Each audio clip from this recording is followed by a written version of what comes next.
बिहार में लालू प्रसाद यादव, नीतीश कुमार और जॉर्ज फर्नांडिस जैसे कई बड़े नेताओं के जन्म में छात्र आंदोलन की बड़ी भूमिका रही है। यह छात्र आंदोलन ही था जिसने 1975 में दिल्ली में बैठी इंदिरा सरकार को हिला दिया था। अब बिहार की राजधानी पटना में बिहार लोक सेवा आयोग यानी कि बीपीएससी के खिलाफ छात्रों के आंदोलन में हिस्सा लेकर प्रशांत किशोर भी चुनावी रणनीतिकार से नेता बन गए हैं। ऐसे में सवाल उठ रहे हैं कि क्या लालू प्रसाद यादव, नीतीश कुमार और अन्य नेताओं की तरह ही प्रशांत किशोर भी आने वाले समय में बिहार की राजनीति को प्रभावित करने वाले हैं? क्या वो खुद को एक बड़े नेता के तौर पर स्थापित कर पाएंगे? सवाल कई हैं, पर जिस तरह से राजद और जेडीयू के पसीने छूट रहे हैं, उससे लगता है कि छात्रों के आंदोलन में पीके की एंट्री ने बिहार के सियासत में उथल पुथल तो मचा दी है। नमस्कार, आप देख रहे हैं पॉलिटिक्स वाली मैडम चैनल को और आज बात करेंगे प्रशांत किशोर के बारे में, कैसे उन्होंने पहले राजनीतिक दलों के लिए काम किया और अब एक बड़ी सियासी पारी खेलने के लिए मैदान में है। चैनल पर नए हैं तो आगे बढ़ने से पहले चैनल को सब्सक्राइब कर लें। प्रशांत किशोर का सफर बिहार के बक्सर से शुरू होता है, जहां उनके पिता श्रीकांत पांडे डॉक्टर थे।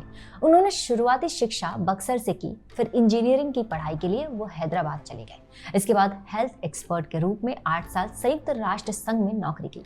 राजनीति में उनकी एंट्री साल 2011 में हुई थी, जब एक कार्यक्रम के दौरान उनकी प्रस्तुति के अंदाज से नरेंद्र मोदी काफी प्रभावित हुए थे। इसके बाद गुजरात के तत्कालीन मुख्यमंत्री नरेंद्र मोदी ने प्रशांत किशोर को गुजरात के लिए काम करने को कहा था।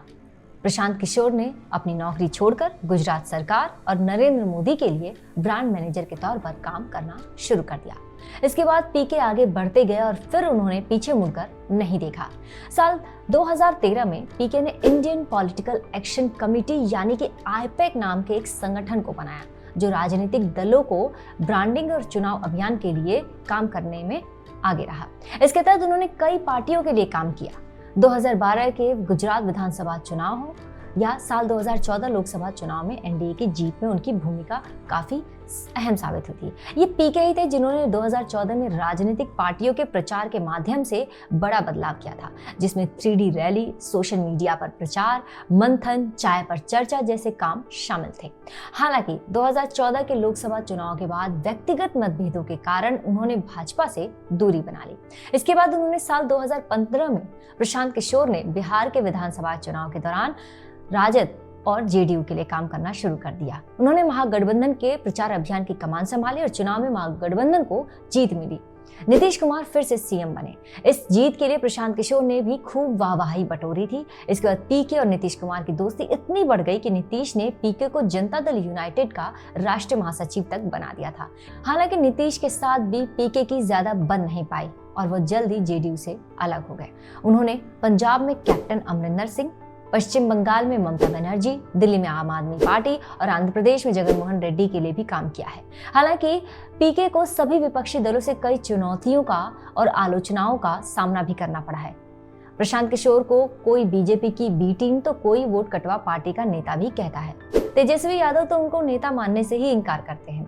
इन तमाम आलोचनाओं से प्रशांत किशोर को कोई खास फर्क पड़ता दिखाई नहीं देता। उन्होंने एक बार फिर से बिहार की राजनीति में पैर जमाने के लिए काम शुरू कर दिया है।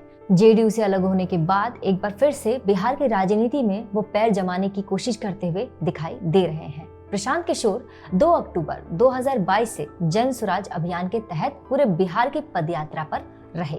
इस दौरान 17 जिले में पदयात्रा की। हर गांव और चौक पर छोटी छोटी सभाओं के माध्यम से उन्होंने लोगों को अपने विजन के बारे में बताना शुरू किया। जन स्वराज अभियान गांधी जयंती के दिन 2 अक्टूबर 2024 को एक राजनीतिक दल के तौर पर परिवर्तित हुआ और प्रशांत किशोर ने अपनी पार्टी का नाम भी जन स्वराज रख दिया। प्रशांत किशोर ने अपनी पार्टी के लॉन्चिंग के बाद पहली बार बिहार में 4 सीटों पर होने वाले विधानसभा उपचुनाव में हिस्सा भी लिया, लेकिन सभी उम्मीदवारों को हार मिली। इसके बावजूद प्रशांत किशोर ने ऐलान कर दिया कि 2025 के विधानसभा चुनाव में उनकी पार्टी जन स्वराज राज्य के सभी 243 सीटों पर अपना उम्मीदवार उतारेगी और दावा किया कि वह 2025 में भाजपा और महागठबंधन दोनों को ही बिहार के रास्ते से साफ कर देंगे। ऐसा लगता है कि पीके धीरे धीरे बिहार की राजनीति को समझने की कोशिश करने लगे हैं।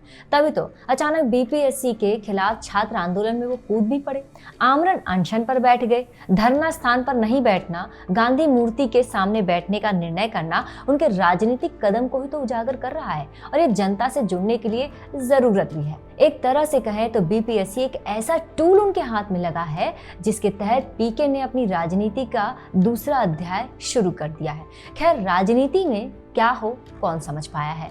अब पीके राजनीति का दूसरा अध्याय में कितने सफल हो पाते हैं ये देखना दिलचस्प होगा। इस पर आपकी राय क्या है, कमेंट करके जरूर बताएं। वीडियो अच्छी लगे तो इसे लाइक और शेयर जरूर करें।